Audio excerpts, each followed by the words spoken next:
What it do, guys? Welcome back to Spaz the Riches, and I am your boy Spaz, and today we're going to be watching the worst sponsored team owners and track promoters in NASCAR history.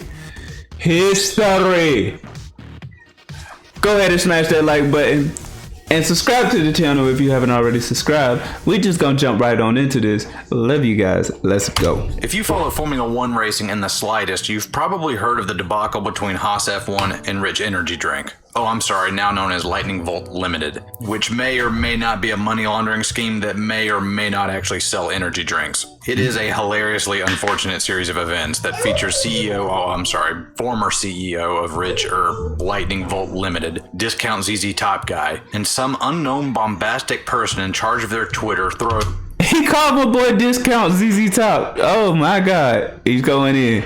Off the rip, going in. Shade at Haas F1 in every way imaginable. It's hard to follow, confusing, but most importantly, hilarious. But before my fellow NASCAR fans start laughing too hard at the misfortune of this F1 team, I feel like I need to remind you of NASCAR's own past with sketchy sponsors, team owners, and track promoters. Here's a short rundown of just a few of the worst liars, thieves, and lawyers to ever disgrace NASCAR with their presence. The worst liars, thieves, and lawyers. You feel me? Let's get it. Let's get into it.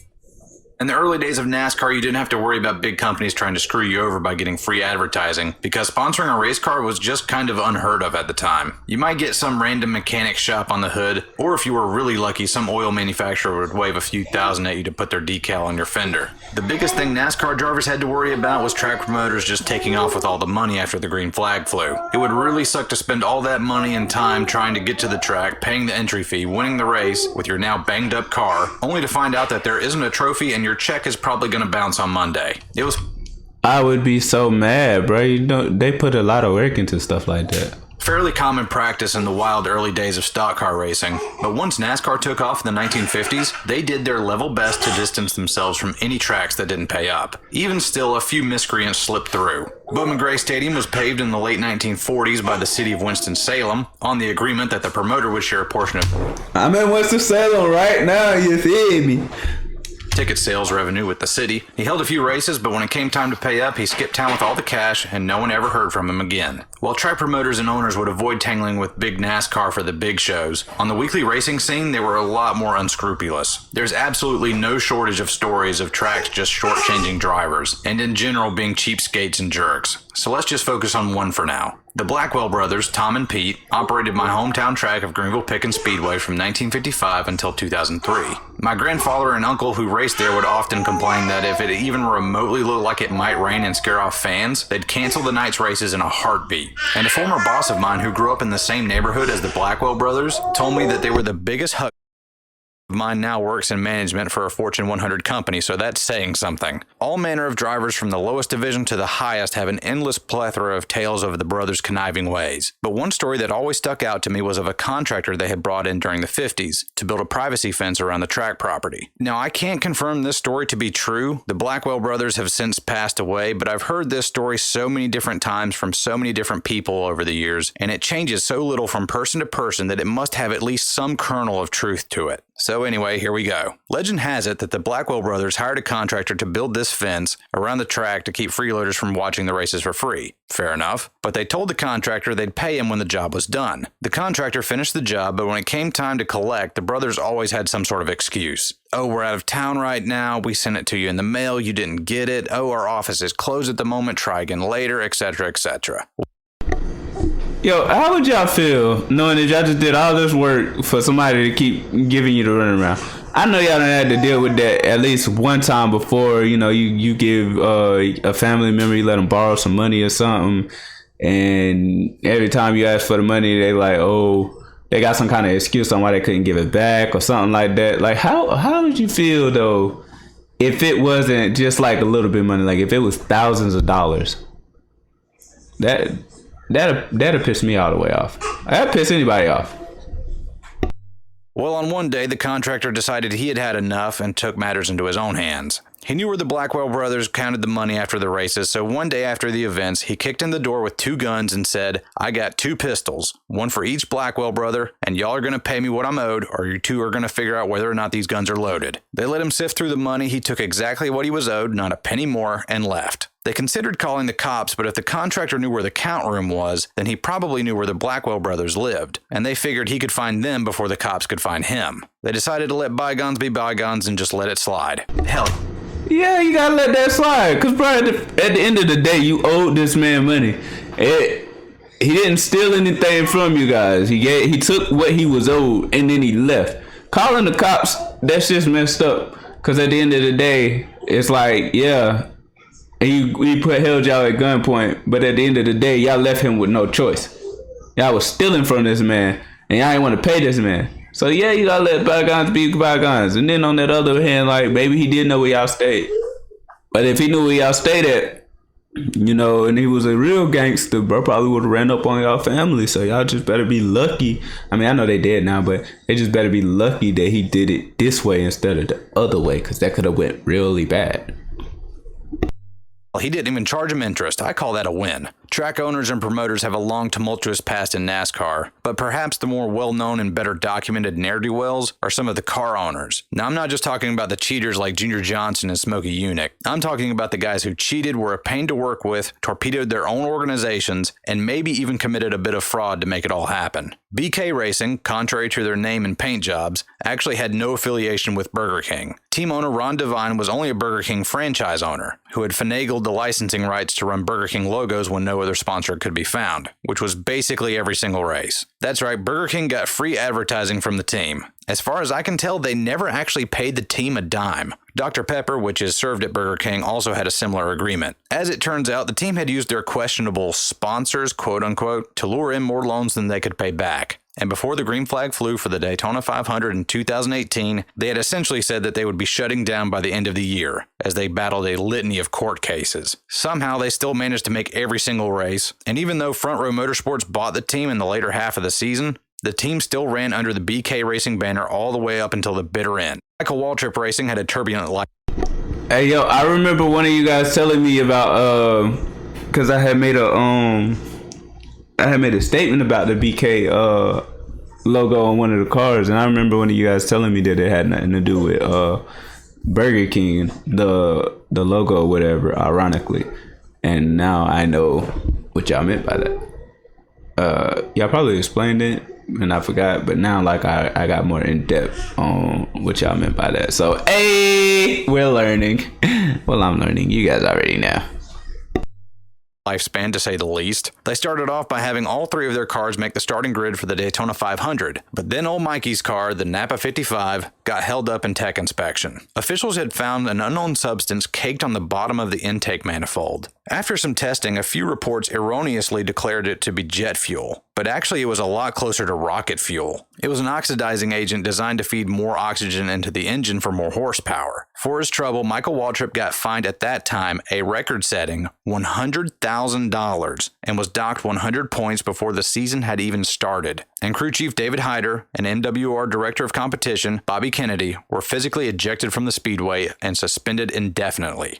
Yikes. Michael Waltrip would fail to qualify for the majority of races that year, and his team was abysmal. Domino's jumped ship from the 00 team at season's end, and UPS did the same from the 44. Mikey could always pull some big money together, but a race team? It seemed like it would never happen. But then in 2011 and 2012, they started riffing off wins, and even finished second in the point standings with Clint Boyer. And then, Spingate. Whose idea this was and who actually orchestrated this is a bit murky, but we do know that General Manager Ty Norris and Brian Patty, crew chief for Clint Boyer, both gave their drivers clear and distinct messages to alter the end of the race. Boyer spun himself out on purpose, and Brian Vickers pitted on the restart to give their third driver, Martin Truex, a better shot at making the chase. All three drivers were docked 50 points, Ty Norris was suspended indefinitely, and all three crew chiefs were put on probation until the end of the year. And Michael Waltrip Racing got bopped for another record-setting $300,000 fine. They even lost a few sponsorship deals because of the affair, and that caused them to lose Martin Truex as a driver, and the whole team closed closed its doors at the end of the 2015 season. However, Clint Boyer still had 1 year left on his contract through 2016. And the way his contract was written, wherever the team and his sponsor, 5 Hour Energy, went, he went too as part of a package deal. Well, when MWR went belly up, H. Scott Motorsports bought up the team, and Clint had to sacrifice a year of his career driving for a backmarker team that had no idea what it was doing. He could have bought himself out of the contract, but there weren't any rides open at the time, so he stuck it out and took over Tony Stewart's old ride at season's end. Remember, kids, always leave yourself an out in your multi-year contracts,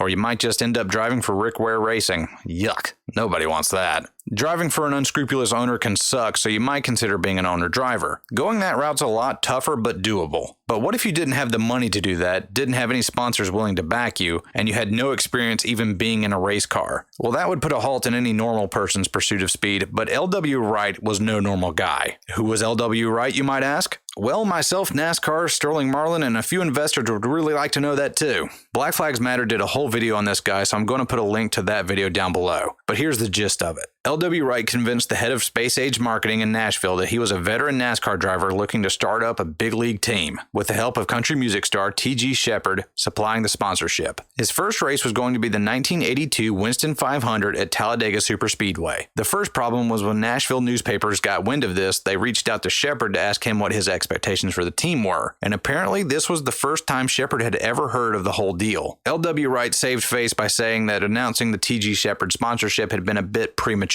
and that it was still in the works. Wright had secured enough money from Space Age to buy a Chevy Monte Carlo from Sterling Marlin for $20,000. Damn, race cars were cheap back then. And he paid $17,000 up front in cash and wrote a check for the remaining $3,000. Sterling took the deal, but as the week's activities dragged on, he quickly realized that L.W. Wright was not who he said he was. Despite claiming to be a veteran NASCAR driver, he had no documentation to back that up, which wasn't unheard of at the time, but no one could recall ever racing against him in the past either, not in any division. He struggled all week in practice, had a minor wreck in qualifying, and kept asking basic questions that anybody who had raced for as long as he claimed he did should know. Race day came and his engine blew after just 13 laps, and before the race had even finished, he had skipped town, left his car and all of his equipment at the track, and all of his checks to Sterling, NASCAR, and his business partners bounced. Arrest warrants were issued, and the head of Space Age Marketing hired a private investigative team to find Wright and bring him to justice, vowing, "We'll get him sooner or later. He'll end up in jail before we're through." The only problem was that never happened.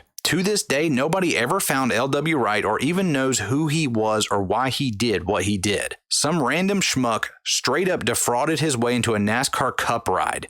What a freaking legend. Dang, my boy was the finesse kid, you feel me? Like, he finessed the hell out of that. And he got away with it. Yeah, yo, he made everybody front the bill for that one. They thought they was gonna catch him. He used the alias and everything. That's probably the first time an alias was ever used in NASCAR. Car owners can be a bitch to work with, but sponsors are even worse. If they decide not to pay up or back out, it can basically blow up an entire team and end a few careers. Such is the case of Kevin Conway, Front Row Motorsports, and Extends. Extends was Kevin's primary sponsor pretty much through his entire career, and they were a company that sold male enhancement pills. I'll let you use your imagination to determine what male enhancement means. Conway was a terrible driver, finished poorly in nearly every single one of his starts, but won Rookie of the Year honors pretty much by default as he had no competition. He got let go by Front Row in the back half of the 2010 season, and after that he kept driving for Robbie Gordon and Joe Nemechek. But then Robbie Gordon and Joe Nemechek found out the hard way why Front Row had booted Conway in the first place. Turns out all those Extend sponsorship checks ended up bouncing, and the two teams were owed millions of dollars. Extends never paid up because they were busy fighting court cases and dealing with the fact that their pills didn't actually make your pee-pee bigger. Turns out you can't just say that your product does one thing and then it never does that thing. Who knew? Everybody sued everybody and nobody won. Dang, millions of dollars, yo. And what? These people wasn't smart anyway. Of course you can't say that. It's like, hey, I don't know if anybody have seen that lawsuit thing against Red Bull. These people sued Red Bull because it didn't actually give them wings, and you know they won. That's crazy.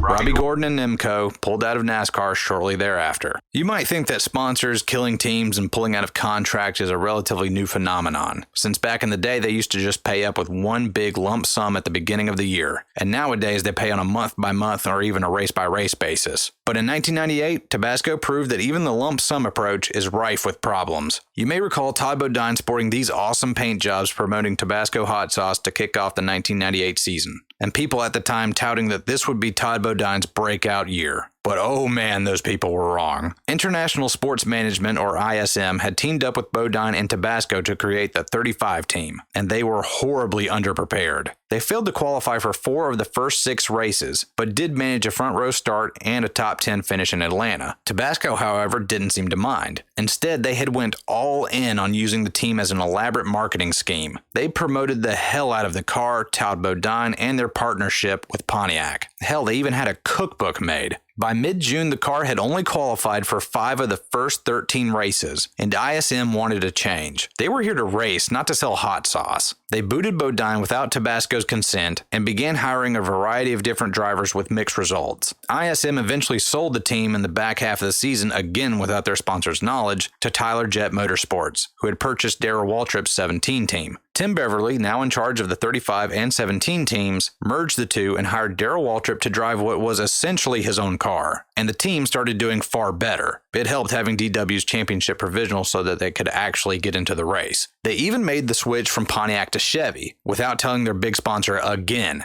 and Tabasco was furious. Eventually, Tabasco got the team to switch back to Pontiacs, which were horrendously slow that year, and DW suffered for the remainder of the 1998 season. Tabasco was so upset with the ordeal that they backed out of the sport at season's end and never came back. They wanted their star driver results be damned. Instead, they had tapped 6 different guys to drive the car, and 4 of them had actually made starts with the team. And that is the tale of the Tabasco fiasco. Tabasco was fully prepared to dive headfirst into the marketing angle of the sport, but some sponsors are anything but prepared. Nature's Bakery signed on to sponsor Danica Patrick after their previous sponsor, GoDaddy, had left. Only problem was Nature's Bakery didn't realize NASCAR was in a state of decline at that point, and they felt that they weren't getting the visibility that they were promised. Not to mention, Danica Patrick was also endorsing rival food products, so Nature's Bakery decided to just not pay up anymore. The problem was they were contractually obligated to pay up for the next 2 years, and nothing in the contract said Danica couldn't endorse other products. Stewart Haas Racing, made up by that same... Dang, I know they hurt. But, you know, you gotta put stuff like that in contracts, like, because if not, then they gonna do stuff like that, you know? Nature's Bakery, I've never heard of that until just now, so... Gene Haas, dealing with the same problem over in F1 right now, sued Nature's Bakery to the tune of $30 million plus interest, and eventually won. They put the money to good use too, and straight up dominated the 2018 season, with all 4 of their drivers getting wins and Kevin Harvick having one of the best seasons of his career. Then there's the electronics recycling service, Zloop. They sponsored a few tracks, races, and most notably the son of the company's owner, Justin Boston. In the early 2010s, Zloop kinda came out of nowhere, and were flinging million-dollar checks left and right, but they always cleared the bank, so nobody bothered to ask the Bostons how their little recycling service was making so much money. As it turned out, it wasn't. Robert Boston, the company's owner, had defrauded investors of nearly $25 million just so he could fund his son's racing career, spending upwards of $5 million a year just to get him rides with Kyle Busch Motorsports, Joe Gibbs Racing, and Venturini Motorsports, in everything from ARCA to trucks to Xfinity races. In court proceedings, it was revealed that Zloop was spending more in marketing alone than they had brought in total revenue. I'm no business expert, but that does not sound sustainable to me. Robert Boston faced criminal charges, was convicted in 2018, and was sentenced to 10 years in prison. But still, the question remains, was he the worst dad ever or the best dad ever? I mean, he did get his son some quality ride. Hey, I say, you know, he's a pretty good dad. I mean, I know he like shitted a whole lot of people out of their money, but those wasn't his kids. He did this for his son. He was supporting his son's dream to the end. That is some real parent stuff. Like he had a lot of faith in his son. I ain't never heard of Zloop, or I probably ain't paid it no attention because they said it's a recycling company or something. But maybe it was a fraud cycling company though. But he did his thing for his son. He did 10 years. His son better been there like the whole ride, like going writing them letters, going to see him and everything. Cause like I did this for you, my boy. And if he made it big, or if he would have made it big, like that would have been like the perfect, story right there.